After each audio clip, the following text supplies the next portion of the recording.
ប្រធានាធិបតីត្រាំក្រុងហាមឃាត់ពលរដ្ឋមកពី43ប្រទេសចូលមកក្នុងទឹកដីអាមេរិកប្រធានាធិបតីអាមេរិកដូណាល់ត្រាំកំពុងពិចារណាលើការហាមឃាត់និងរឹតបន្តឹងទិដ្ឋាការសម្រាប់ប្រជាជនមកពី43ប្រទេសក្នុងការចូលមកជន់ទឹកដីអាមេរិកគណៈផែនការមួយនេះនៅមិនទាន់ទទួលបានការយល់ព្រមពីរដ្ឋបាលរបស់លោកត្រាំនៅឡើយ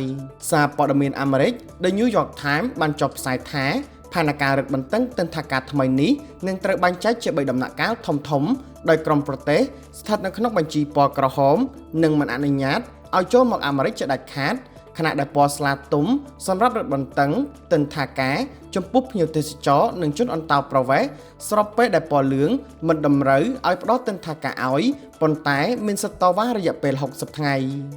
សម្រាប់ពលរដ្ឋជាប់ក្នុងបញ្ជីពណ៌លឿងដែលមានបំណងទៅអាមេរិកមានសិទ្ធិតវ៉ាទាមទារទិដ្ឋាការរយៈពេល60ថ្ងៃ